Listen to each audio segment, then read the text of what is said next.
Hi, everybody. If I could beseech all of you to please come as close as possible so this doesn't feel like a lecture, but rather more, thank you.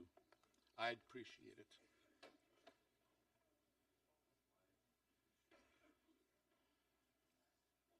Yeah, he's positioned a little back here, so we'll see.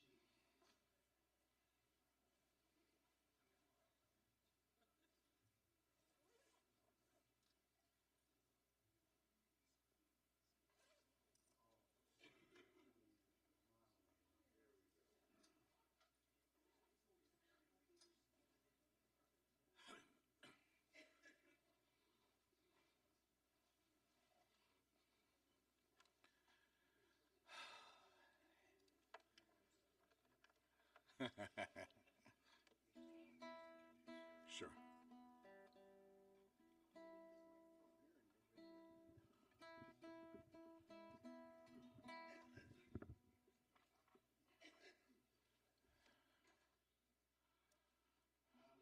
So, welcome everybody. Nice to see you all. It has been a vision of Kol Shofar now for some years where we recognize the entry points to Jewish life and Jewish spirit and Jewish learning, and we recognize that one of the ways to do that is through the arts. And so we brought in concerts and Jewish musicians, and we've been really lucky and blessed to have great ones. And following in that path is maybe one of the most well-known and celebrated Jewish teachers and musicians who's contributed so much. This has been a dream of our planters, who can't be with us because she's teaching kids, to have the person who inspired her to be a cantor, Thank you. in fact, Thank you. who's written a ton of Jewish music, much of which you probably know but didn't know was his. And if you were with us on Friday night, which was really exuberant and spectacular, and last night was so deep and meaningful, you got to know Donnie Maseng and the spirit that he brings in all that he does. It's the shouting. And so, one more time, it's my honor to share with you his bio, in case you didn't know who he is. Donnie was born in Israel to American parents. First came to the United States to star on Broadway in the show Only Fools Are Sad. He's a playwright, actor, singer, and composer. Donnie has served as evaluator of American plays, opera, musical theater for the National Endowment of the Arts, the director of the Spielberg Fellowships for the FJC, spiritual leader of the Union of Reformed Judaism Foundation, Agudas Achim in New York, cantor of Temple Israel of Hollywood in California. Then he was the Chazan and spiritual leader of Macomb, LA in Los Angeles, and now serves as rabbi and Chazan at Desert Outreach Synagogue in Rancho Mirage. Donnie is also one of the most popular and respected composers of contemporary liturgical and synagogue music. He's been the invited guest at the American Conference of Cantors, the Cantors Assembly, as well as the Jerusalem Symphony Orchestra. Moreover, Donnie's essays, writings, and poems have been included in recent books by leading Jewish rabbis and scholars. He's been featured in a number of documentary films, including the popular Hava Nagila and The Other Men in Black. Donnie has had a long and celebrated career with appearances on television, such as Law and Order, Broadway, and film.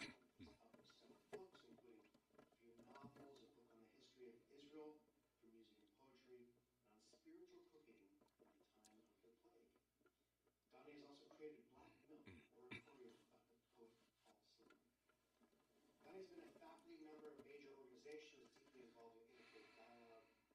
He is a much sought-after scholar, artist in residence, as he is here. Travels the world inspiring, teaching, and rekindling the love of Judaism through Torah, Hasidut, Jewish culture, and the arts. And it's been really an incredible weekend in here to get him to know him a little bit, and his wife Terry, and what he's brought and inspired us all. And I'm so glad you all took this opportunity this morning to be with him here today. So, Thank you. Boker Tov. Thank you.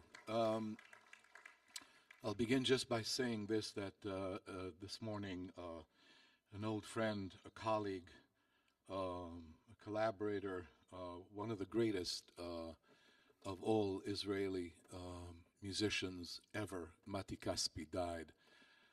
So a bit heartbroken, and I would like to dedicate this morning's class to Mati. I wasn't planning on doing any of Mati's music today, but I'll do something of his later on as we go along.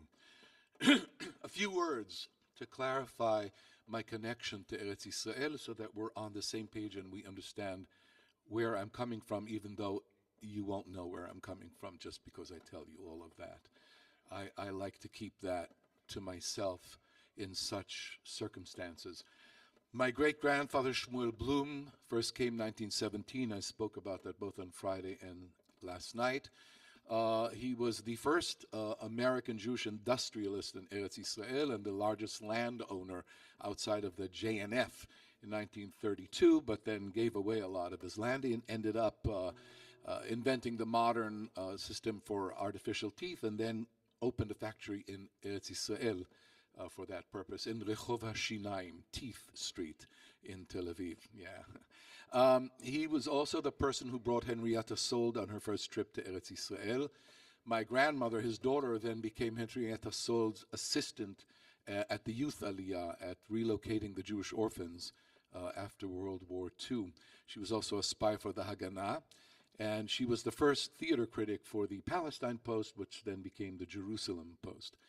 My grandfather, Rabbi Dr. Harry Davidowitz, her husband, was the first conservative rabbi to make Aliyah to Eretz Yisrael, not being able to practice as a conservative rabbi in Eretz Yisrael at the time. He then ended up translating all of Shakespeare's works, all the plays, including the sonnets, into Hebrew, followed by Chaucer and Beowulf. What is less known about my grandfather was that he helped write the first draft of the Declaration of Independence of Israel in his study in 11 Arnon Street, together with the lawyer Böhm, who was given a secret mission by Ben Gurion to write the first draft. This was only discovered in the year 2000. My grandfather never spoke about it, because my grandfather always said, Yehalil chazar velo picha. Let a stranger extol your virtues, not you yourself. And so unless, you asked him, he just wouldn't say anything. He'd go, nah. So those are my grandparents. My mother, Eve, Zichronah Livracha, was born in Cleveland when my grandfather was still a rabbi at Cleveland Jewish Center, but in 34 came to Eretz Yisrael at the age of 7. She met my father in Milchemet HaTzmaut in 1948. My father, which is obvious looking at me, was a tall, blonde, blue-eyed Norwegian who from an old Viking family. The cemetery in Ashim, where my family is, 60% of the cemetery is my family. The new cemetery, going back to 1100, there's much older than that, where the family is from. My father was a bomber pilot in World War II for the American Air Force, a bomb formation leader on B-26s. After the war, he went to study, as all bomber pilots do, poetry at Columbia University. And there he was recruited by the Haganah. He had no idea why they were recruiting him. He asked them, why are they talking to him? He said, well, you're on a list. He said, a list of what? They said, a list of people who are sympathetic to Jews. He said, I don't know any Jews. They said, oh, no, you do. You served with Herschel Smithers the entire war. He said, I didn't know he was Jewish. Anyway, his name was on, and he said, I'm assuming you're asking me to volunteer. And they said, yes. He said, what am I volunteering for? There's going to be a war. Well, why is there going to be a war? Well, because there's Jews there, and they don't want us at that place. Who's they? The Arabs. So how many are you? He said, well, there's 600,000 of us and 40 million of them. And my father looked at him and said, I have always abhorred asymmetry. And then he said, there is one thing, however. I am Norwegian, and fly fishing really is my life. How is the fly fishing in Israel? And the recruiter said, without batting an eyelash, the best. So my father came to Eretz Yisrael, taught young Jewish pilots how to fly, ended up being a squadron commander in the Air Force, and then a pilot in El Al, and then Bedek, a test pilot, and then in Arkia, and converted to Judaism and married my mother. And okay, I was born and raised in Tel Aviv, right outside Tel Aviv, in a place called Tzahala, which was a neighborhood created by the IDF for the top echelon of the IDF. So I grew up 3 houses from Rabin and 5 houses from Dayan, 7 houses from Arik Sharon, 8 houses from Moti Hod, Chaim Herzog up the street. That was the neighborhood. It was just everybody was somebody, either in the IDF or in the Mossad or in the government, usually the Foreign Office. Very unusual childhood. There was not a typical Israeli neighborhood at all, which I only found out when I went to the Kibbutz Sarid when I was 17 and discovered that I had no idea what Israel really was until then. That's when I really fell in love with it. I ended up living through 4 wars, serving actively in 2 of them, in the War of Attrition, 1968 through 69, and then in the Yom Kippur War in 1973. That's the background, and now you know nothing about me other than my family. Let's begin. I always loved to read the Bible, and not just the books of Joshua and Judges like the rest of my generation. Psalms also. Ecclesiastes, Jeremiah, and Amos I delve with abandon. And so it was until that night in Philadelphia when my wife went with me to the library and placed in my hands a Bible, just as I had requested, so that I could read at home as a talisman against the crow in my window who tells me there is no generation until eternity. And so I went down the street, passing the very heavy Bible from hand to hand. Very, very heavy was the Bible my wife had chosen for me. Finally, my hands grew tired, and then I packed it up in my knapsack and slung it on my left shoulder. And every so often I changed from left shoulder to right shoulder, back and forth. And only then did I realize how heavy is this burden that I carry in my knapsack, since our temple was destroyed and I am in exile. In Tel Aviv, in the land of Israel, I swear, the Bible is much lighter, even when it kills you should you go to war. That's Amos Keinan. Amos Keinan started out his career as an extreme right-wing radical and ended up his career as an extreme left-wing radical. Did the whole thing from side to side. He had one of the most annoying, whiny voices you could ever imagine, and he never shut up. He never stopped complaining about Israel from the time I was a kid till the time I left Israel in 1976. And I always used to think, oh, God, please stop already.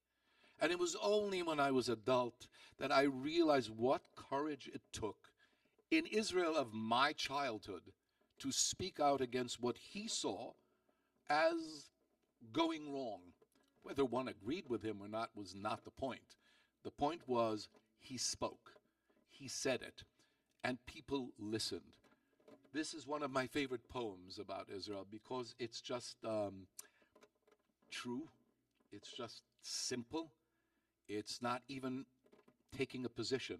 It's just stating a fact. And that's something that I love about Israeli writing, how many times Israelis just state facts. You know, Israelis, by the way, don't suggest, they don't hope for or offer, they declaim. We are completely sure of ourselves, especially about our ambivalences, and we are absolutely uncompromising about anything. And that's the way things get done. Imagine yourself, please, sitting around a campfire. You're about 12, 13 years old.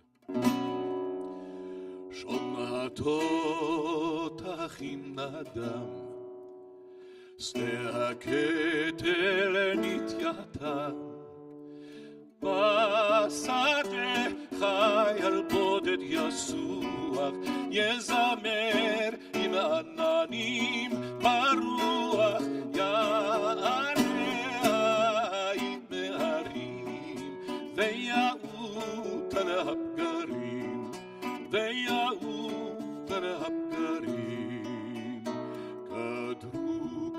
נפתחו פני השמיים ורוח הסרש קיבלו הרי אפרים קורבן צעיר חדש קיבלו הרי אפרים קורבן צעיר חדש אוי נוחה חברינו ושכב לנצח שם כמוך גם חיינו נקריב בעד העם כמוך גם חיינו נקריב בעד העם.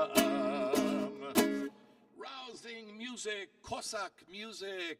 Cossack music, this is Israel, 1930s. What are we doing singing Cossack music? Those are our rapists and murderers. Those were our enemies for hundreds of years in the Ukraine. And that's the music we're singing? That's the music we're singing. Any Hasidic nigun you hear is basically either Ukrainian or Romanian or Hungarian or Polish, what to do. And they're all songs that were sung by enemies of ours, usually to prepare for a nice little massacre or a little burning down of a shtetl on a Friday evening. And then Hasidim end up singing those melodies without words as nigunim when on Shabbat. Why would you take your enemy's song and sing it on Shabbat? Oh, you have to go to the end of the book of Genesis. When Jacob has just died, and the brothers are afraid that Joseph is going to kill them, which is stupid, because had Joseph wanted to kill them, he could have done it a long time ago. He didn't have to wait until Jacob died. But he didn't. But they were not, Jacob's brothers are. Okay. Anyway, Joseph says to them, when you sold me to slavery to Egypt, atem chashavtem lera'a, va'elohim chashav li letova. You thought you were doing something evil, but God was thinking of something good. As Al-Kabet says, Sof ma'aseh b'machshava techila.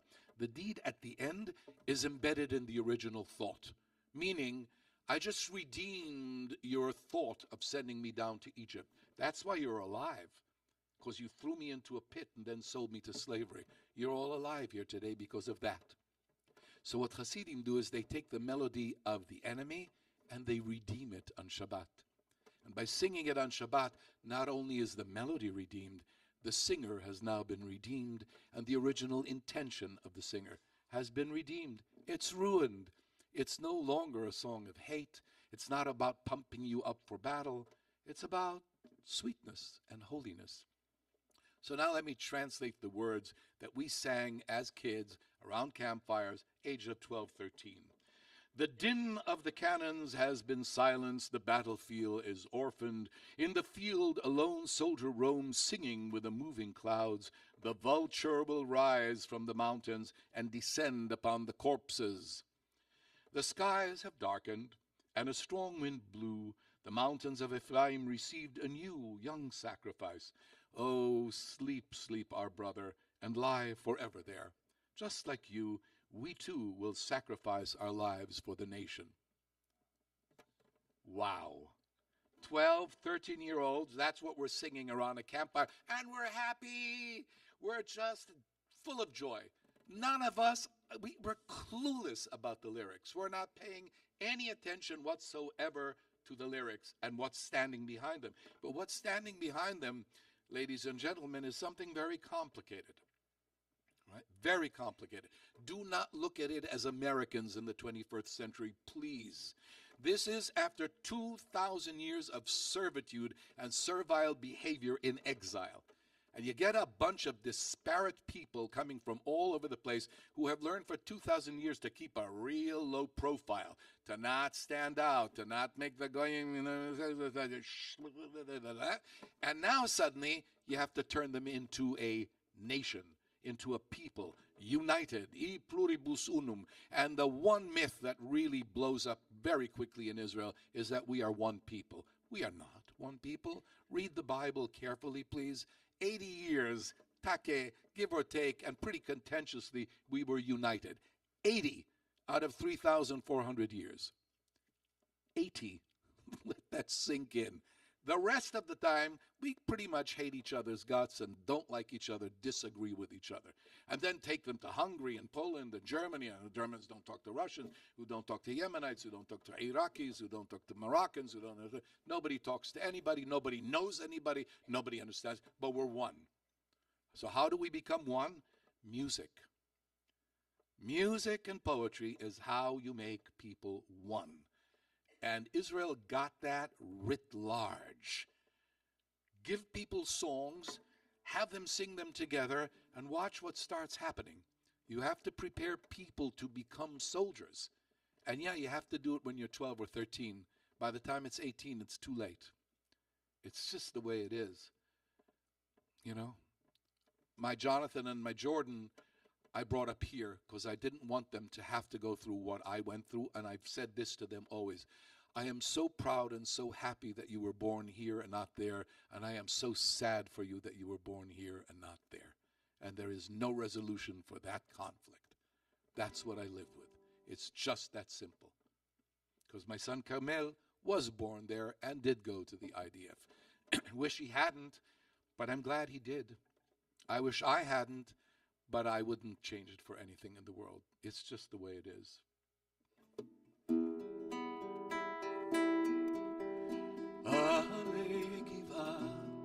שם בגליל יושב שומר ובפיו חליל ומחלל שירת רועה לסלע גדי לשיח טועה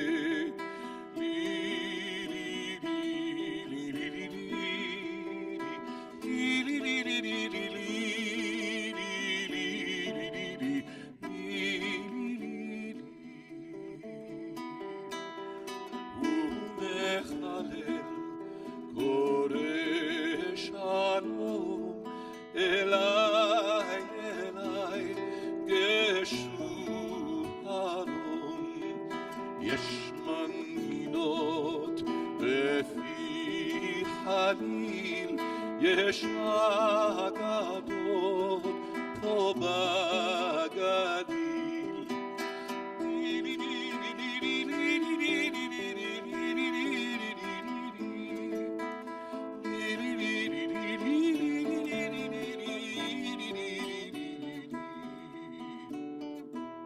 This is a song about Yosef Trumpeldor. Yosef Trumpeldor was one of the iconic figures of early Israel, the one-armed hero. He had lost his arm in the battle in Crimea. He was as charismatic as they came, and he got killed in a skirmish with Syrian Bedouins up in the Galilee. It is famed that as he was dying, his last words were quoting Ovid, dulce decorum est pro patria mori, right? It is sweet and proper to die for your country. Tov lamut be'adartzenu. We grew up with that motto until in the 1970s it was discovered that what Trumpeldor actually said while he was dying had something to do with the anatomy of the sister of the person who had just killed him. But that doesn't make for good myth, and it doesn't pump up people for battle or make them particularly patriotic. But that's the story. Now, you want an irony of ironies. The melody that I just sang you is a Syrian Bedouin melody. Israel. Oh, my God. If there is a country that you cannot understand by listening to American TV, or any other TV for that matter, it's Israel. Nothing is simple. Nothing. Niente. Zero. Tipota. Nothing. Nothing is simple. Everything is complicated. Music is complicated. Lyrics are complicated. The thinking is complicated. Feelings are really complicated. All early Israelis wanted to be Bedouins. We all wore kafiyas. Yeah, today you see somebody with a kafiyah, you go, oh, good Lord, from the river to the sea. That's not when we were growing up. We wore kafiyas because that was the sign that you were free. You rode on horses. You had a gun on your shoulder. You were not a cowering Jew. You were proud. You were free. So melodies, a lot of melodies, because there was no such thing as Israeli music yet. There was Russian music, and there was Arab music. Those were the beginnings. Later on, we add Yemenite music, and later on, we're going to add French music. Those are going to be the biggest influences as Israel starts developing. Bless you. But in the beginning, you have these. So you have a song about the guy who gets killed by Syrian Bedouin marauders, they were called, which is an interesting name for people who live somewhere. And, but that's another story. And then it gets set to this music. Chaim Nachman Bialik, who I will talk about soon and talked about last night, who really was a very, very prejudiced man who did not like dark-skinned Jews. Most of his music was set to Iraqi and Yemenite music. So there is, yeah, karma. Here we go. All right.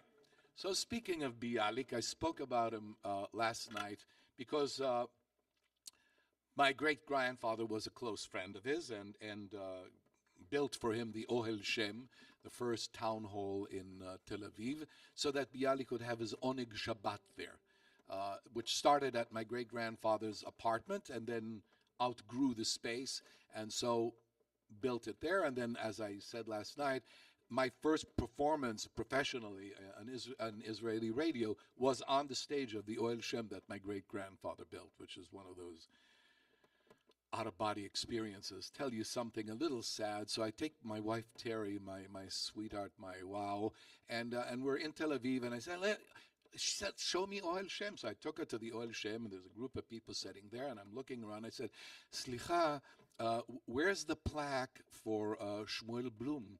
And they said, Mr. Shmuel Blum. I said, well, he's the person who built this building. Ah, bemet? So I said, yes. Lama hu bana et ze? Why did he buy it, build it? I said, well, he built it for Bialik, for Oneg Shabbat. Birtzinut? And that was the manager of the building. Clueless about the fact that this was a cultural institute that started an entire movement of what it meant to be secularly religious. You know what I mean? I don't go to synagogue, but we do Shabbat, we do things, and we light candles, and we sing, and we do that. That's Bialik. That's my great-grandfather. That's Tel Aviv. Not secular in what we mean in America, meaning I don't care, I'm not interested at all, I don't know the Bible. No. Know the Bible really well, and if you'll quote me something from it, I'll correct you. And I even know stuff from the Talmud. I just don't step into a synagogue, kind of secular. It's a very, very different gestalt.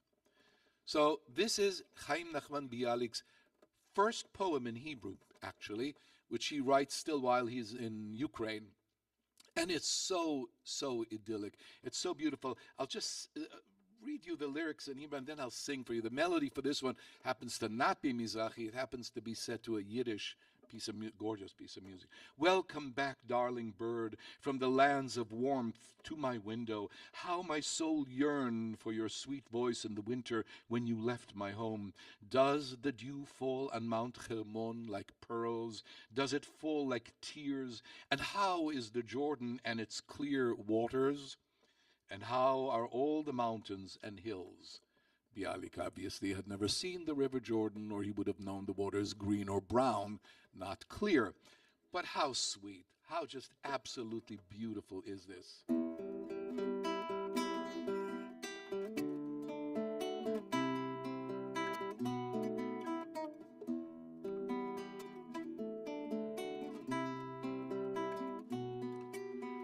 Shalom Rav Shuvech, ציפורה נחמדת, מארצות החום אל חלוני,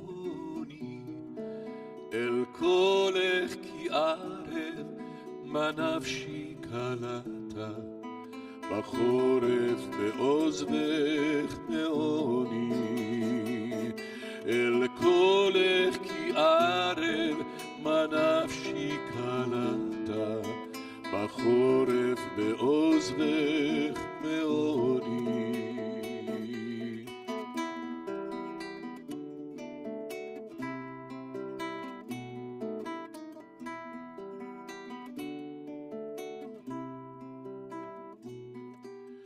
הירד כפנינים, הטל על הר חרמון, אם ירד אם ייפול כדמעות.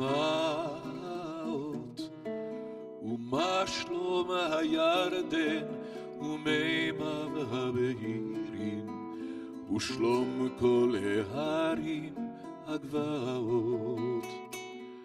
ומה שלום הירדן ומימיו הבהירים, ושלום כל ההרים הגבעות.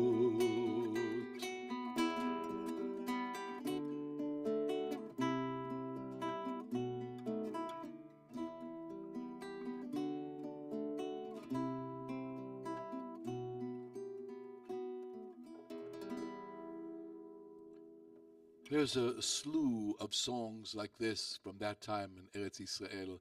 Most of my generation look at these songs now and going, and I tell my fellow Israelis, if you feel that way about the song, go and take a good look in the mirror and ask yourself what has changed in you. Because this, to me, tells you more about the intentionality of settling the land of Israel than anything else will you. There is zero here to do about appropriating, displacing, colonizing, removing, oppressing. Zero. None. I do not want to tell you anything about the current politics in Israel. This is not what I'm talking about. I'm talking about what was the intention originally. So if people talk to you about colonialism and imperialism, they are superimposing absurd ideas on people who are clueless about those ideas and are not thinking about it for 1 second. Did they think idealistically that was an empty land? Yes. Were they wrong? Yeah. But kavanah matters. You know that in law. Intention is very important. It's crucial. Why did somebody do what they did? They did because they thought that the dew falls on Mount Hermon like that. And the waters of the Jordan are clear. And there's Jerusalem waiting for us. And we've been praying for it for 2,000 years. And that's across the board. I'm talking from communists to like radical right wing. Across the board. Very important for me to say. Again, because I don't want you to know where I stand in that spectrum. You probably will be able to guess eventually, right? Because I lived in Kibbutz Sarid, where when Stalin died, they put black armbands on. I know, right? It's absurd, yeah. But that's where I lived for a while, in a very, very hyper-socialist kibbutz. I'm not there anymore. But this matters. These poems, these songs matter because they tell you about the mindset of the people at that time. And we'll see how that mindset changes and how it progresses as we go along. So until now, we talked about idyllic poetry, kind of national patriotic poetry, and now we start getting Israeli poetry. And I'll tell you about this. Is a poem by Avraham Shlonsky. And I'll tell you something about Shlonsky. The two foundational Israeli poets are Avraham Shlonsky and Natan Alterman.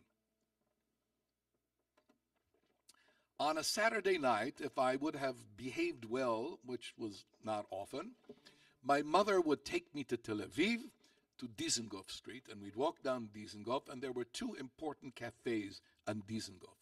One was Roval, which is where all the German Jews sat and drank Kaffee mit Schlagsahne. And then just a few, there was Kassit. Kassit was the house of the Bohemia. That's where the poets and the writers and the painters and the musicians sat.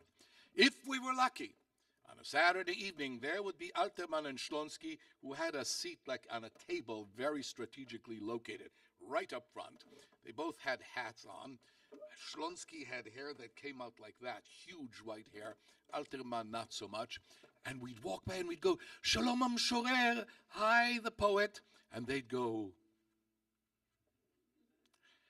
and we'd go, wow. The poet waved at us, and then we'd go home. And that was my treat. And that should tell you something about the Israel I grew up in. Because in the Israel in which I grew up, if Alterman spoke, you listened to Alterman before you listened to Ben Gurion. Poets and writers counted more than politicians, way more. They were seminal.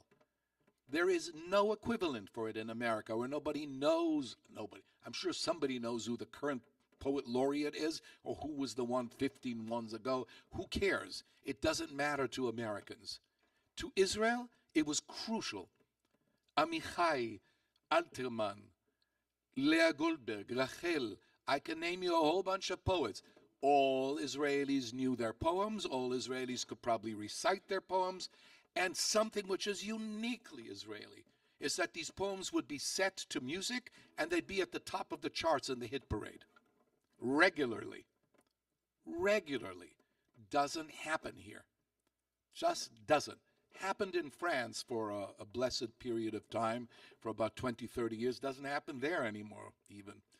Israel, still, not as much as used to be, but still, yes. Vital, vital. So here's a poem by Avraham Shlonsky, and you'll see how something changes. Dress me, good mother, in a glorious robe of many colors, and at dawn lead me to toil. My land is wrapped in light as in a talit. The houses stand like frontlets, and the hand-paved roads stream down like straps of tefillin. Here the lovely city says the morning prayers to its creator. And among the creators is your son, Avraham, a road-paving poet of Israel. And in the darkening twilight, Father will return from his sorrows, and like a prayer will whisper joyfully, my dear son Avraham, skin, sinews, and bones, hallelujah. Dress me, good mother, in a glorious robe of many colors, and at dawn lead me to labor. Something's happening, right? Something is shifting. I'm no longer Polish or Russian or Hungarian or I'm an Israeli, and I'm building this land. And that's not a myth. It's not a propaganda film. I know the people who did it. Personally, I know the people who did it with their fingernails, not just with hoes and with shovels, with fingernails, bleeding, malaria-stricken. My Aunt Suzanne had malaria 3 times by the time she was 17. These were people who really actually dried the swamps, who really actually removed the thistles and the thorns and the rocks and built something and created something where it didn't exist before. I'm not talking about dispossessed villages after the War of Independence. I'm talking 20s and 30s. And this is where Avraham Shlonsky is writing. And so we start getting an Israeli kind of gestalt.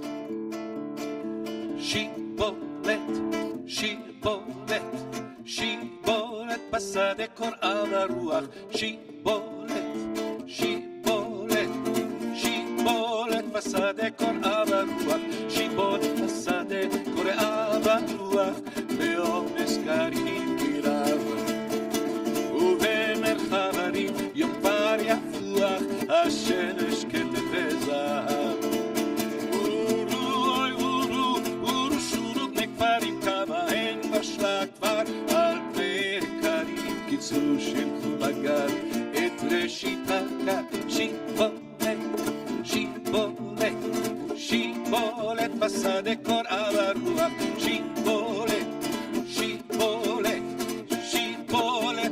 de Korah, Maru Asamim, Bar, Ikavenu Yain, Batenu Homim, Homim Tinokot, Umemteinu Bora, Hey Maot, Tevaksine Itanu Mechora, Veinu Deina Chaim, Maot, Tevaksine Itanu Mechora, Vein, Vein, Ha, Shibolet, Shibolet, Shibolet, Basade Kor'a v'ruach, Shibolet, Shibolet, Shibolet, Basade.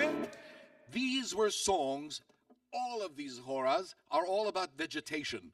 an obsession with sprinklers, with tomatoes, with wheat, with grain, cucumbers, and you name it, like a whole salad, song after song after song about this amazing. It's just like, wow. They're fun pieces of music, by the way. They're really cool. They're so not in fashion anymore, except for Israeli folk dancers. And then suddenly you hear all the old stuff, because that's great stuff to dance to, right?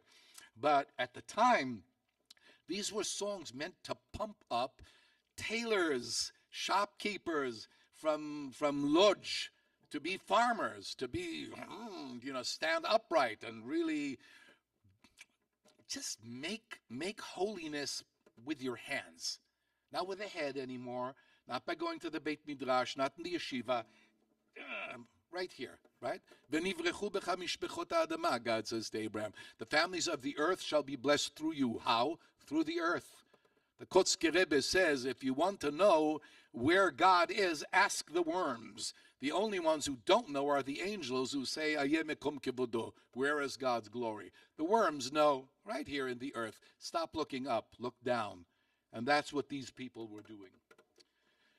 Okay, so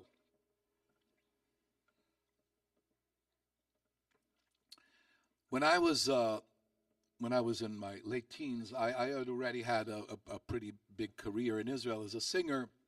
I was a mess as a young man, extremely unhappy and very conflicted and kind of clueless about who I really was. And I hated everything that came along with performing. I loved the singing. I really loved the rehearsal process. I loved learning. Singing, I loved. Anything else, I didn't like at all. And now in Israel, it's a small country, so you do a show, you're in Tel Aviv, let's say 3 days a week, and then one day you go to the peripheries, if you will, right? You go to Yehupitzville, and you do a show there, and then you come back to Tel Aviv that night, and that's the way life goes. And in one of the times, we went and did a show in Dgania Aleph. Oh, Dgania Aleph. It's... talk about the oldest kibbutz in Israel, and it sits right at the southern tip of Kinneret, of the Sea of Galilee. It is so beautiful. It is just so verdant. It's so... And I met Chaim and Rachel Paz, Zichronam Livracha, and they saw me that I was... And Chaim came up to me and said, Motek, שאתה צריך, זה הבית שלך. When you need, this is home. אף אחד לא יודע איפה אתה. Nobody will know where you are. ולאף אחד לא אכפת פה. Nobody here cares anyway. And every once in a while, when I needed to disappear, I'd go to the Dgania Aleph, and I'd just be there for 2-3 days. But what it took to make Dgania Aleph, people were dying. People dropped like flies from tuberculosis, from malaria, from heat stroke. The labor was insane. It is one of the hottest spots you will ever want to be at, with like zero wind and humidity that is suffocating. In the summer, about 125 can be, 130. Trust me, I live in Palm Desert, so I know heat. Not that kind of heat. Much worse. Take Palm Desert and then add like 60-70% humidity on top of it. Then put some mosquitoes into the mix, and then rocks, and then Arab neighbors who really don't want you there. And that's what it was like. And this is a song about that. There were nights, I remember them, I will carry them to the end of my days. On the paths between Ganya and Kinneret stood the overburdened wagon of my life. And he approached. Listen to me, my little one. I have built you a house in which to dwell. You will weave a garment for me by night, and I will drive your wagon by day. He was fair then, and tall as a song. He drove wagons in the open fields, and I would weave him a garment of blue with flower of gold.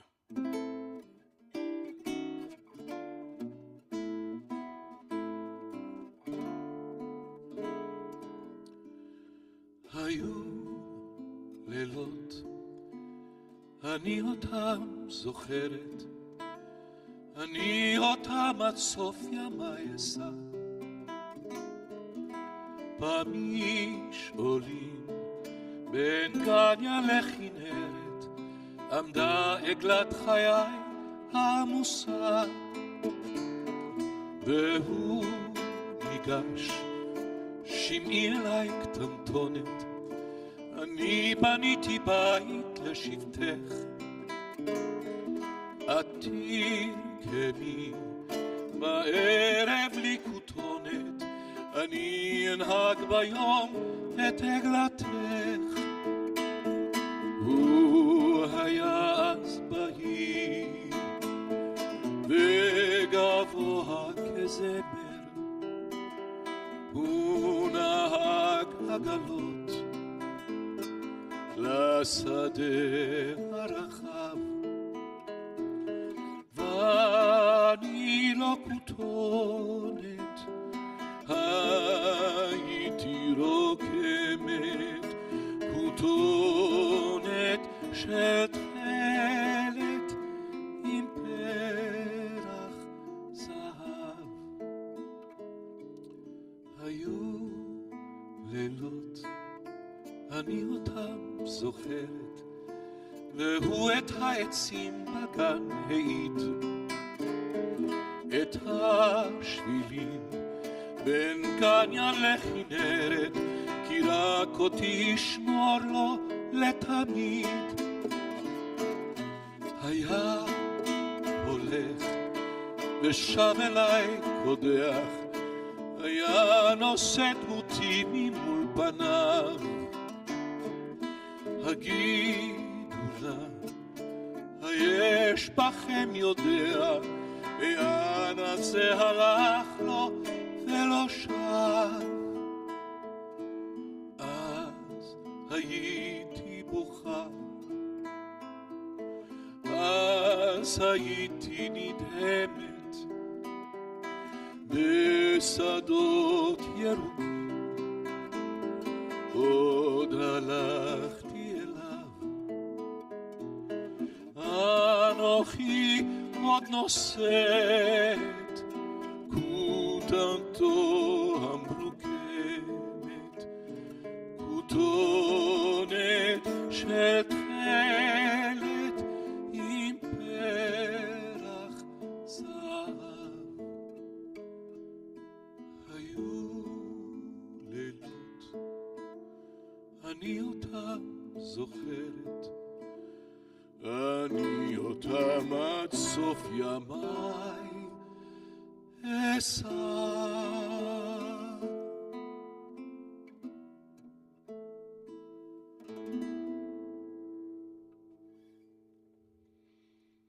Yaakov Orland wrote these words, and Mordechai Zeira wrote the lyrics. There were nights, I remember them, he made the trees bear witness and the paths between Ganya and Kinneret that he would keep only me forever. He would leave and return to me all fevered. He would carry my image before his face. Tell me, does any among you know where he went and never returned? Then I wept. Then I was stunned. I still walk towards him in faraway fields. I still carry his woven garment, a garment of blue with a flower of gold. There were nights, I remember them. I will carry them to the end of my days. Okay. All right, now it's time for some serious poetry, and we are at Natan Alterman. And I have to tell you something about Alterman before I read you this poem, because this poem be heavy, like really, really heavy. So, when I'm 19 years old, I'm really fortunate and I get to do the lead in Butterflies Are Free at this stage in Tel Aviv. And my mother in the show is Rachel Malkus, one of the dames of Israeli theater. She happened to be the wife of Natan Alterman, of the great poet. And as we're working together, and Rachel was a doll, she was just like, such a zis, like became really my mom in a way. And she kept referring to Alterman as either Mar Alterman, Mr. Alterman, or HaMeshorer, the poet, Well, finally, after a couple of weeks, I got some nerve up and I said, Slicha Rachel, why do you keep referring to your husband as Mr. Alterman or the poet? She said, let me tell you a story. So she says, 20 years ago, I was doing a show at the Kameri Theater, and my leading man was Yossi Yadin. Now, I have to tell you something about Yossi Yadin. Yossi Yadin had the audacity of being 6'2" with a deep bass baritone and a handsome face to die for in a country of, about 5'6" men, It was really the quintessential unfairness of God. But there you have it. There was Yossi Yadin. Rachel didn't much care about him. She was married to Alterman. I mean, like, wow. Anyway, Alterman comes to opening night and he sees Rachel and Yossi on the stage, and he gets it in his head that she's having an affair with Yossi. Nothing could have been farther from the truth. She had absolutely zero interest in other men. But she said, from that day on, the poet has never touched me again. Now I can read you the poem. My mother laid me down at the foot of the fence, wrinkled face and quiet upon my back. And I looked at her from below as though from a well, until she escaped, as one runs from the battle.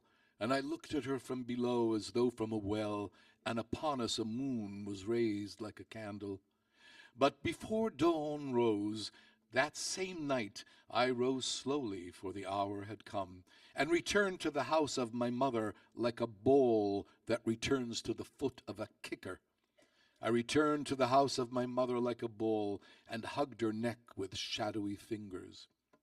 From upon her neck before the eyes of the Almighty, she ripped me off like a leech. But when night returned, I returned to her as always, and this then became our decree. When night returns, I return to her as always, and nightly she bows to the gift and the burden. And the doors of her dream are wide open for me. And no one but me in her dream exists, for the love of our souls remains taut like a bow from the day of my birth, for the love of our souls remains taut and is never bestowed and not taken. And it's therefore that God never cast me from the outcrying heart of my mother, and I, who was detached, never weaned, was not weaned, and was never detached, and I, who was detached, never weaned, now enter her home and lock the gates. She has aged in my prison, grown thin and shrunken, and her face as wrinkled as mine. Then my little hands dressed her in white, like the mother who dresses her living child. Then my little hands dressed her in white, and I carried her without telling her where. And I laid her down at the foot of the fence. She was watchful and quiet upon her back. And she looked at me, laughing, as though from a well. And we knew we had ended the battle. And she looked at me, laughing, as though from a well, and upon us a moon was raised like a candle.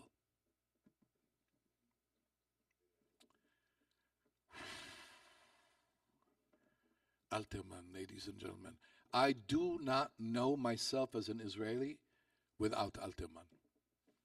Yeah, there would be no such thing as me without Alterman. Same with Amichai. Same probably with Shlonsky and Leah Goldberg and Rachel. I don't know myself without them. They are my soul's compass, for better and for worse, as you can see, right? This is a tormented man. This is not an easy man. You already know that just from the story, but now you know it from the poetry. And this guy we learned in school a lot. One of my least favorite poems of him, we had to do every darn Yom Ha'atzmaut, Al Magash HaKesef, the silver platter, which I really did not like, but this I love. This is something that really tells you something about what it means to be an Israeli. What Alterman does is tell you this country is Eretz Ochelet Yoshvea. It is a country that devours its inhabitants. It's also an Eretz Zavat Chalav Udvash. It's a land of milk and honey. It's both. You take one of them outside of the equation and you miss the whole point of Israel. You can't have one or the other. In Devarim, in the book of Deuteronomy, it says, "Re'eh hineni noten bifnecha hayom bracha veklala." See, I give before you today a blessing and a curse. Doesn't say a blessing or a curse. It says a blessing and a curse. What you make of it, that's up to you. I gave you both. They don't come separate in this life.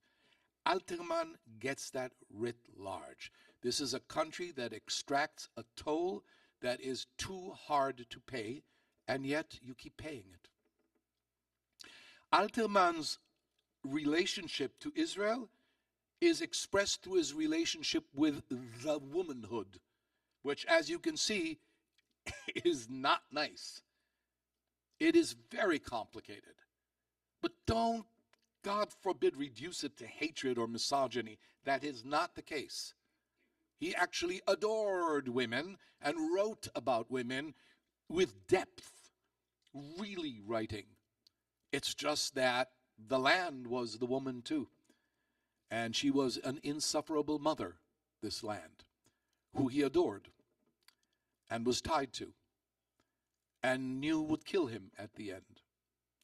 And how do you live with that? What do you make of that? How do you exist in that pull? And all of his great poems, which were set to music, just constantly that I'm drawn to you. I have to be with you. I have to be with you. I owe you my allegiance. And why do you keep doing this to me? Why do you keep killing me? Why do you keep extracting this toll from me? It's very, very important to keep that in mind when we think about the Israel that formed us, my generation. Very different generation now. It's not the same story. But my generation, Alterman was as important as the Bible. I'm not overstating the case. It's just that simple. So I'll sing for you a lullaby that Alterman wrote. It's just lovely. And then I'll tell you what it says.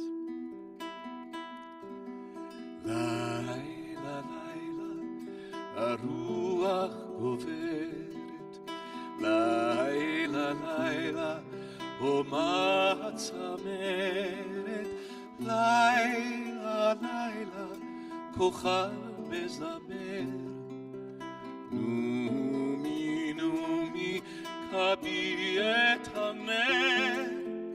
Numi, numi, kabi et haner.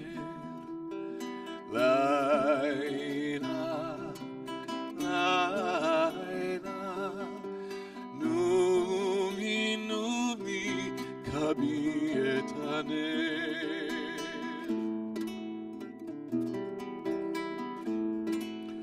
Laila, Laila, itzmi et einayich. Laila, Laila, baderech elayich. Laila, Laila, rachvu chamushim. Numi, numi, shlosha parashim. Numi, numi, shlosha parashim. Laila, Laila, numi, numi, shlosha parashim. So now it's time to know what these words are. It's this lovely lullaby. Again, music by Mordechai Zeira. Each night the wind blows, each night the treetop swoons, each night a star sings, sleep, sleep, blow out the candle. Nighttime, nighttime, shut your eyes. Nighttime, nighttime, on their way to you. Nighttime, nighttime, 3 nights rode armed. Sleep, sleep, 3 nights. Nighttime, nighttime, one was devoured. Nighttime, nighttime, one died by the sword. Nighttime, nighttime, and the one who remained, sleep, sleep, couldn't even remember your name. Gotcha. That's what Alterman does to you. Gotcha. This is a lullaby? This is what you sing to kids? Yeah, that's what we sang to kids. Because it's beautiful. It's absolutely beautiful. It's just lethal. It's not only lethal, it's doomed. Everything is doomed. Yes, but it's beautiful. I mean, this gig is temporary, right? All of us here. It's a very temporary thing. It's doomed. But good God, it's beautiful. Oh my God, is it beautiful? It's extraordinary. And he gets it. He gets it the way nobody else got it. Natan Alterman. So, when I was growing up the first 3 years in Tel Aviv, we lived at my grandparents in Rehov Arnon 11. Now, Rehov Arnon was a beautiful tree-lined street that was right off of Rehov Yarkon. Now, those of you who have gone to Israel know Rehov Yarkon. That's where all the hotels are, right? 0 hotels when I was growing up. There was no hotels. There was Rehov Yarkon was just a road, and then there was the sea. So from the 3rd floor where we lived, there was just the Mediterranean and the sounds of turtle doves that would wake you in the morning, sitting on the windowsills. That was my Tel Aviv. All boulevards come from the sea, feeding fresh air into the streets, because otherwise Tel Aviv, in case you've been there, can get pretty insufferably hot and humid, which is what happens when they built all those hotels and blocked all the sea air into Tel Aviv. But let me not complain about that.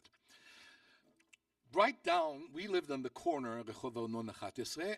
Next corner was another building. Every morning there'd be this lovely, lovely woman, very serious woman with her mother.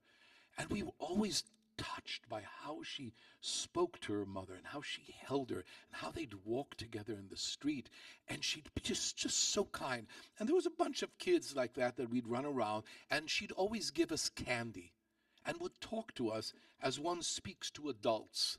It was one of those gifts, you know, when a grown-up first speaks to a child like they're talking to an equal. It was we knew already as kids that this was special. Most people looked down at you. She didn't. She just spoke to you. So take a few years later, and we're in school, and we're going to study some poetry today, and the teacher brings out Yedidai Mirchov Arnon, my friends from Arnon Street, a book by Leah Goldberg. And she starts reading from the book, and I'm going, oh my God, that's the lady with her mother down from the next building next to us that would give us candy. Yeah, very personal. This is called Tel Aviv, 1935. The masts on the rooftops then were like masts of Columbus's ships, and every tavern that perched on their tips announced a different shore. And the knapsacks of the travelers walked down the street, and the language of an alien land was plunged into the Hamsin days like a blade of a cold knife. How could the air of the small city support so many childhood memories, loves that were shed, that were stripped somewhere?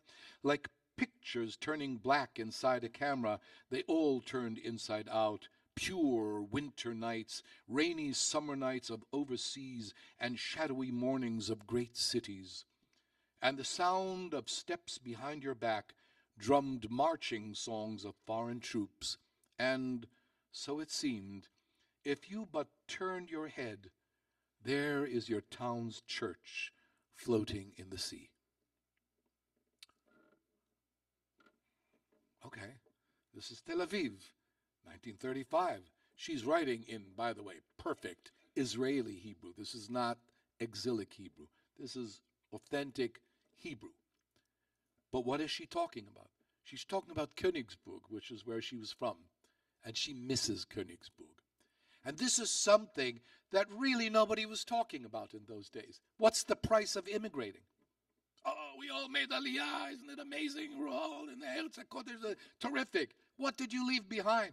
2,000 years you left behind. It doesn't just evanesce. It doesn't go away. It's right there with you. The music, the smells, the sounds, the church floating in the mist. And she misses it. One of her most famous songs, Eretz Noy Ev Yonah, Mechora Sheli Eretz Noy Ev Yonah, La Malka in Melech in Keter. It's a song that most Israelis thought was written about Israel. It wasn't. It was written about Königsburg. That there's only 7 days of spring every year, and the rest is just rain and mist all the time. And she misses it. And she's the only poet I know who's talking about it that way. Amichai sometimes references Germany, but mostly to do with his father. Leah Goldberg is talking about what she's missing personally, what she personally is missing, and none of the other poets are, because that's not patriotic. But I love this. I love this. This is such a wonderful thing to remind ourselves of. Okay. So now we shift. And we're now in late 50s, early 60s. And Israel is changing big time. And the most important composer who's responsible for all the changes from about 1948 through 1980, believe it or not, one man by the name of Alexander Sasha Argov. Sasha Argov is, if you take Irving Berlin, Cole Porter, or Hal Arlen, throw in whoever else, Johnny Mercer, you want anybody, and put them in one person, that was Sasha Argov in Israel. Over 250 songs without which there is no such thing as Israeli music, that span everything from silly, upbeat, uplifting to profound art songs, music that would make Michel Legrand jealous. If Sasha Argov had lived anywhere else other than Israel, he'd be one of the most famous songwriters ever in the world. But he was writing for songs in Hebrew. I had the unbelievable privilege of being his student. I was one of his favorite singers, and so when we did a show together, I'd sit by Sasha days by the piano, and Sasha would, and I'd ask him, Sasha, what, like, why did you write this? Well, the words asked me, the words begged me to. The word wanted a flat here. Yes, she wants a sharp. I'm just paying attention, he said. He was the greatest composer to the lyrics. It was extraordinary. Whether he was writing for Alterman or Chaim Chefer or Chaim Guri or Ein Hillel, doesn't matter who he was writing to. And I heard them say, "Oy Elohim, ze nachon." Right. That's the right. I just didn't know how to write it, but that's the music. Always. It's extraordinary how he wrote on the word. Everything I know about writing liturgical music, which he didn't write, by the way, came because of Sasha. Because I made an agreement with myself after working with Sasha that I will not ever invent cleverly anything to do with liturgical music. If I catch myself being clever, that song is out. I'm not interested in it. Only the words will dictate the music. And if I can't hear the music from the words, it ain't getting written. I have a song, Raza de Shabbat, which is one of my favorite pieces that I ever wrote. It's from the Zohar. It's very complicated. I got into my head that I wanted to write music for that. So I opened the Siddur, I put it in my den, and for 2.5 years, every day I walk by the Siddur, no. 2.5 years, every day. By the Siddur, looking at Raza de Shabbat, no. 1 day, 2.5 years later, I look at it and go, oh my God. And 45 minutes I wrote it.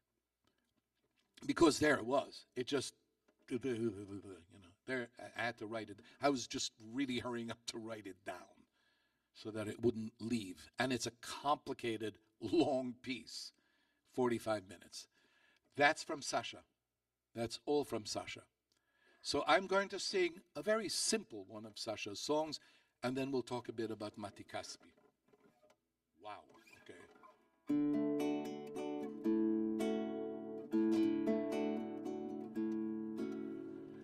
הבוקר יבוא,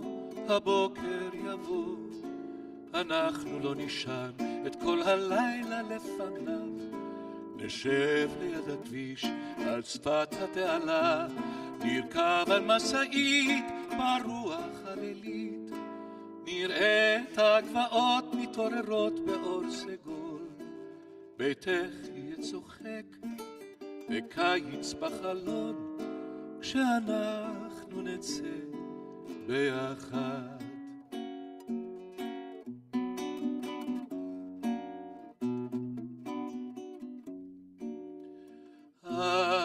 תלבשי את השמלה הסגולה ושתי עינייך מוצפות באור כהה. תשלחי חיוך אל כל עובר ושב וסיגלית פתאום תפרח בשרך. את תזמרי לך שיר שאת מיליו שכח ותצחקי פתאום ולא תדעי מדוע כשאנחנו נצא ביחד.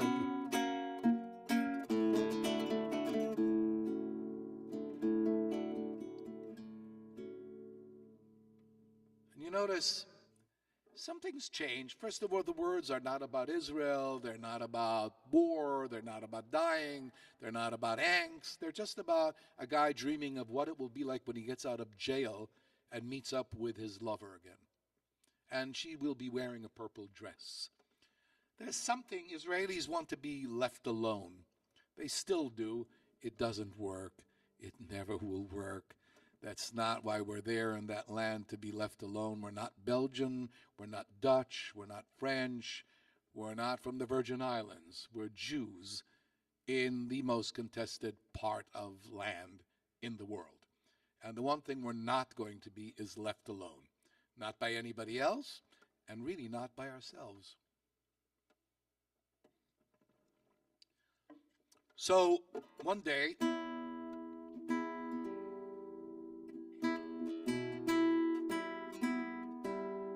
I'm 18. I'm in the IDF, and I meet Mati Kaspi, who's also at the same time in the IDF. He's in one group, I'm in another group, and I hear the guy, and he's like, "This is ludicrous. I've never heard a talent like that. It's absurd." The talent was ridiculous. He was doing things at 18 that you just looked at and went, "What the hell? Like, where do you get this from? What is this?" And he did it like it was nothing, like it was just nothing. I took him to one of the greatest producers at the time, Giora Godik, and I said, "Mar Godik, you have to hear this man." I said, "He's a genius. He's a bit strange, so don't mind that, but he's really a genius. You have to hear him." And so he did. And then Godik said to me, "אמרת לי שהוא מוזר, לא אמרת לי שהוא משוגע." You told me he's strange. You didn't say he's crazy. I brought him home to my mother, and he never changed his expression. Not when he was talking to people, not when he was singing. It was this frozen face of no expression on the face. And then we brought him to Sasha. And Sasha heard him, and Sasha said, that's my heir. This is the only guy who gets what I do.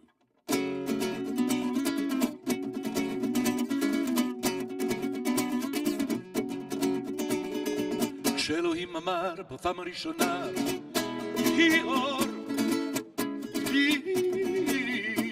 הוא התכוון שלא יהיה לו חשוך. הוא לא חשב באותו רגע על השמיים, אבל העצים כבר החלו מתמלאים במים, וציפורים קיבלו אוויר פגור. אז נשבה הרוח הראשונה אל עיני אדוננו, והוא ראה אותה במו עיני ענן כבודו וחשב איתו. הוא לא חשב באותו רגע על בני האדם ואדם הרוב. There are so many songs by Mati, and they go from the saddest, simplest to upbeat songs like that. Can't imagine modern Israeli music without Mati, and the fact that he died today breaks my heart, but there you have it. Just had to do something of his. Wow, we're running. Okay. So, I'll go to this. 1973. Yeah. Wow. Okay. So just before Yom Kippur War, I had a girlfriend who was in La Catanachal.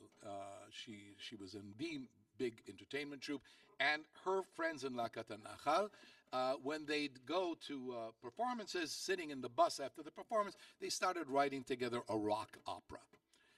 And it was absolutely silly. It was absurd. It was about a character called Poogie who lives in a closet and he's in love with his boots and a whole bunch of stuff like that. A lot of nonsense poetry, but unbelievably clever.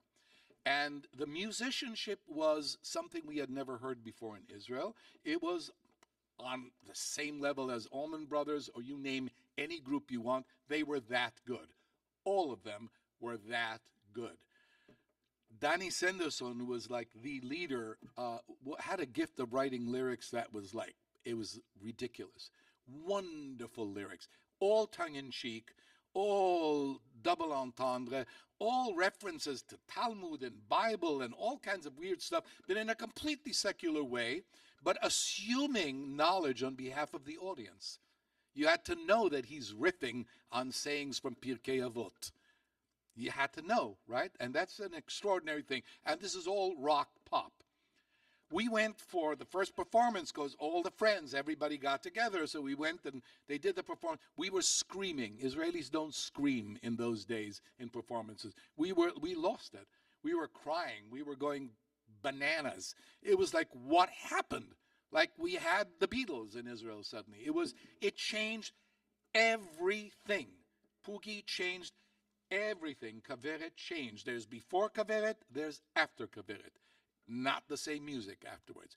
And suddenly you get songs that are not about angst, and they are not about war, and they're not about how great Israel is or how terrible it is or anything like that. They're about stuff. And this one happens to be one of the sweetest love songs. The words are Dani, but the music is by Churchill, by Yitzhak Kalpeter, who unfortunately died. And here you go. She's so beautiful that it pinches your heart, but with an awesome pain. She doesn't get that I want her. She says nothing to me.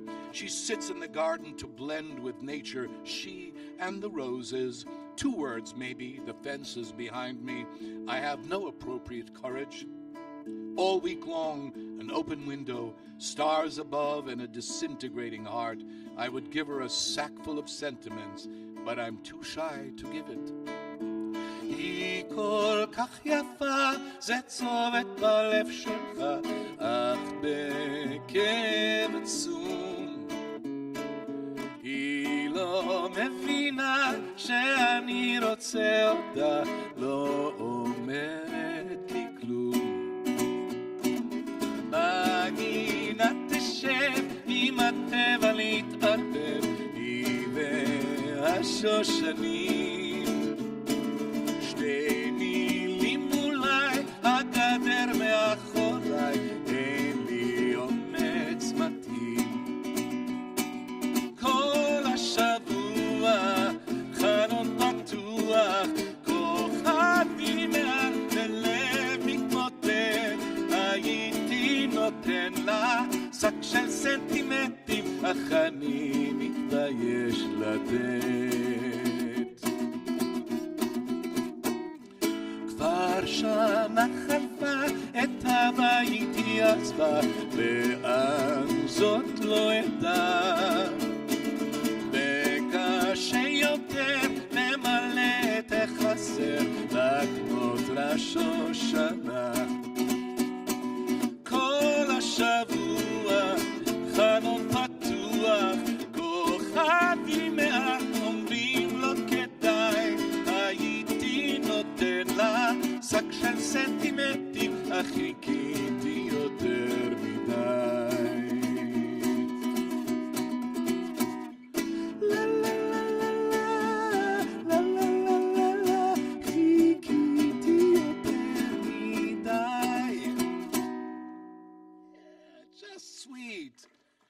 All right, so we are coming to the end of our meeting. Unfortunately, when I moved to Kibbutz Sarid, I was 17 years old, and I went there because I was just too young. I missed the Six-Day War. That was the attitude in those days. I missed the war, so I went to the kibbutz because they needed volunteers, and then I stayed because I just fell in love with the kibbutz.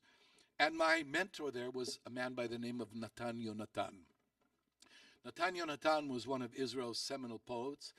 Unlike all other Israeli poets, he was an idyllic poet. He wrote only about nature in those days. Nothing about patriotism, not about war, just nature. And he was kind to me and generous to a fault. And that's when I started composing. I started writing music for Natan's lyrics, which I just loved. Sweetest, sweetest man. And then his oldest son, Leo, got killed in Yom Kippur War. And everything flipped. Everything. And the poetry became this wow. Obviously, the depth had always been there. Obviously, all the biblical references and all, they were there. They just hadn't come out until that point. I was doing a show with Natan for the Israeli educational TV, 1974, I think. And we were together on stage and talking. And Natan said, I always thought that if my son would get killed in the war, it would be impossible for me to go on living, and I was right. So this is a poem of Natan. A man looks at his son and sees with his own eyes what he was and is and will be when he himself no longer is. And this entire vision, how it has been extinguished as though thunder struck. And who will measure his grief if he is like the root or the treetop? And the memory will awaken him to a place in the forest that he and the boy crossed through a thicket of pines, or to that forgotten corner of the field to whom they were the very last visitors at the time of the gathering of the sheep, and the sun gathered from the earth the remnants of its rays, and no one cries out, and no one answers. Silently shall the corner of the field be gathered to its sorrows, and only a father and his son walking together, and no fire, and no wood, and no lamb, and no shofar, and never was there such a love as this one upon the earth.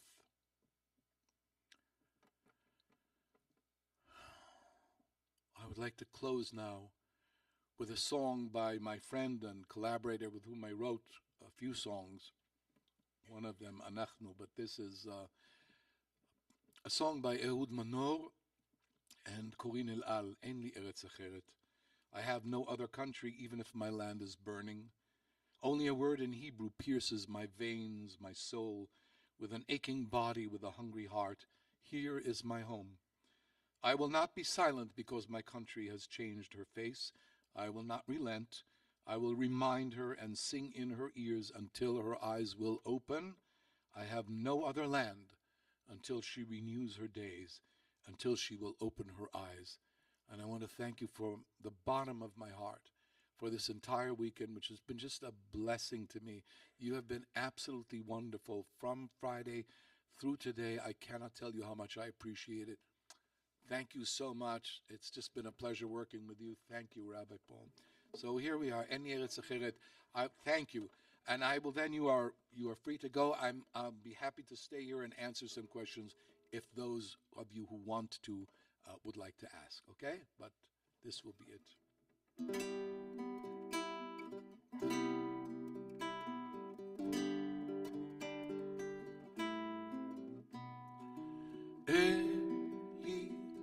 ארץ אחרת, גם אם אדמתי בוערת, רק מילה בעברית חודרת אל אורכי, אל נשמתי, בגוף כואב, בלב רעב, כאן הוא ביתי. לא כי ארצי שיטה את פניה, לא אוותר להזכיר לה, ואשיר גם באוזניה, עד שתפקח את עיניה.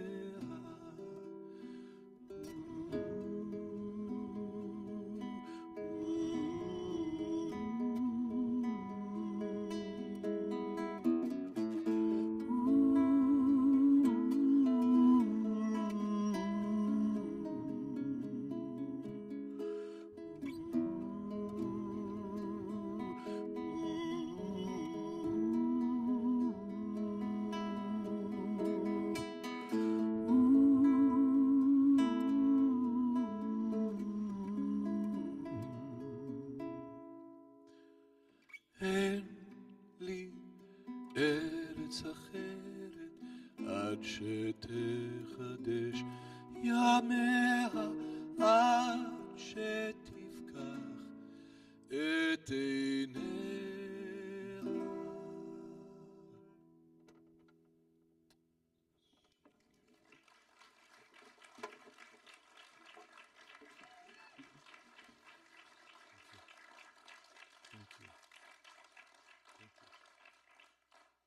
We're so blessed to have Donnie for the teachings of Hasidut and spirituality and mysticism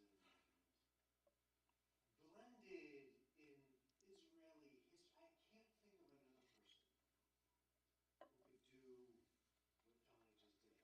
Donnie just did. Just bring us through the history of Israel, sort of emotionally, socially, culturally, and blended with poetry and music. I mean, it's really, there's only one and only Donnie Maseng. And we're so lucky and grateful to Thank you. have you here. So Thank you. Donnie. Thank you. And I know you have a long car trip today because your wife was telling me. Yes, yes, yes. But But- you got to drive back to Palm Springs. Yes, we do. But if there are a couple of questions, I'll be happy to answer if you'd like. Thank you for your generosity. So Yes. Yes, you you can. can still buy the CDs.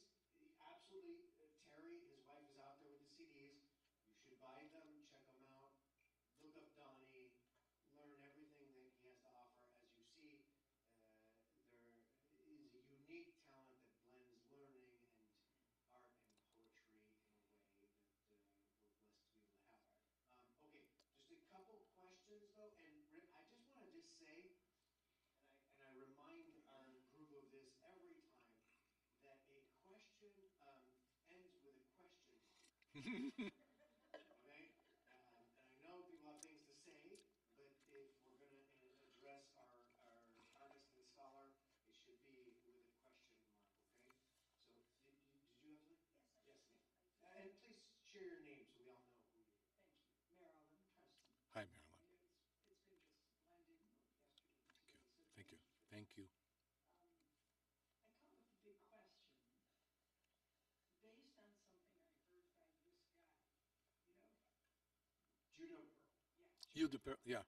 He's very famous. Yes, I know. Apparently, and it's so interesting. And he reported that after his son, this Daniel Pro. Yeah. and he was so involved Yes. in peace and Yes. cooperation and Right. coordination.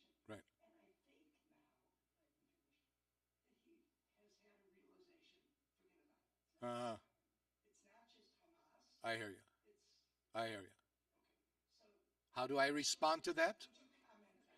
I will comment on that. I disagree with him. I disagree with him, but I do not stand in his place. So I can't comment on what you do. I mean, God forbid that happened to me. I don't know what I'd do. I'd blow up half the world probably, knowing my personality. That's what I'd want to do. It has not been my experience. It has never been my experience. My experience is, no, it's not true that everybody hates me. As a matter of fact, one of the most sobering realizations is most people don't even think about me most of the time. They don't care. They want to get up in the morning, they want to work, they want to have kids, they want to eat, they want to do exactly what I want to do. They just couldn't care less. Are there haters? Oh, please. You know. Of course there are. Of course there are. But to conclude to forget about it is the worst conclusion, in my opinion, that could happen. And that's why it's so important. That's why I keep saying about how complicated this is. It's not about invalidating what Yehuda Perel feels, which he has, good God, every right in the world to feel, but to draw a conclusion about, therefore, what should we do about the situation is the worst conclusion we could draw. Because then let's just die. Because then why are we doing any of this? What's the point? Yes. Yeah. Yeah, I've been spending 40 years at the table, and I'm very frustrated. But, okay? No. Yes. One of the things that I love about Donnie is he brings spirit to what energizes Jewish life. And he has so much knowledge. But geopolitics is not the topic of the hour. Yes. So, yes. In that beautiful teaching that you made about taking the songs of our enemies Yes. and transforming Yes. them and making them redemptive, Yes. I wonder if when our enemies say Israel should not exist, Right. they are correct in the sense that the Israel we want should not exist in the current panoply of nation states. I, That there's another I, place we want it to exist. I would say this. Wishing for a place to not exist is arois gewaffneter Geld. That's throwing good money after bad. Purchase better dreams.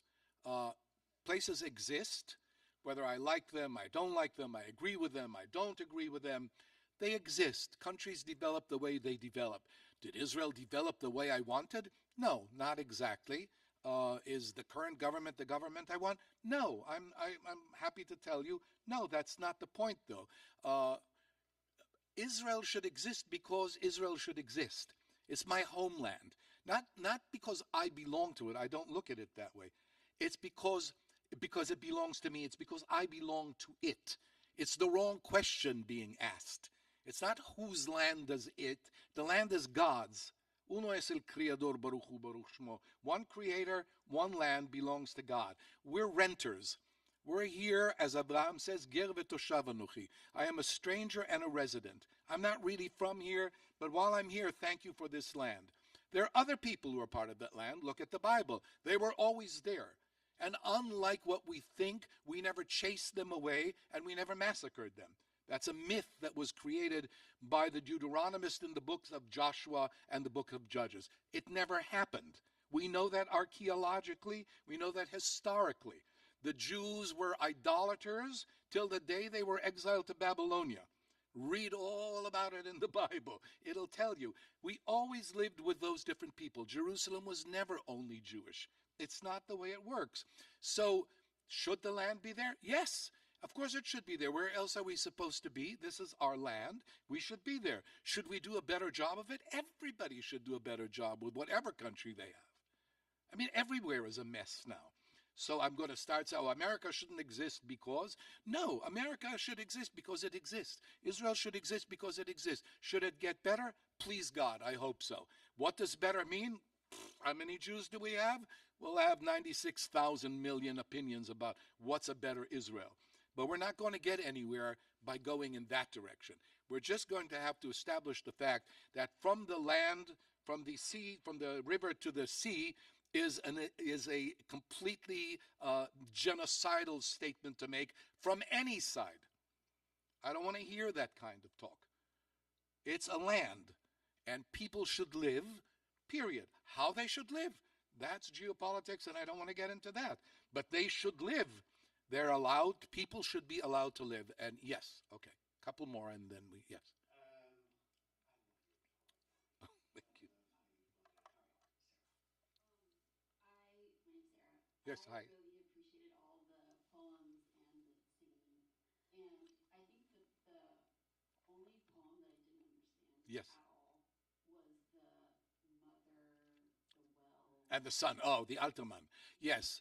So the point that Alterman is making is that his relationship with the land of Israel, and he repeats that in other poems in different ways, is a tormented relationship of an oppressive mother who doesn't really want her child, but the child is bound to her. Well, that's an interesting image that he uses. It's very biblical, isn't it? Because that's where you meet your lover. Uh, all of our fathers met their wives at the well. It's the source of wisdom. It's Torah, if you will. That's where life comes from the well. And so by the well, so she's his lover. She's not just his mother, right? This is from Song of Songs. My beloved, my mother, my sister, my lover, my yeah. It's feminine writ large, and his problem is with feminine writ large, because for him the land of Israel is feminine, malasot, and it's because he's got that complicated a relationship. His relationship with women in general is very, very complicated, and that's what that's about. Yes, there was that gentleman had a hand up, bro.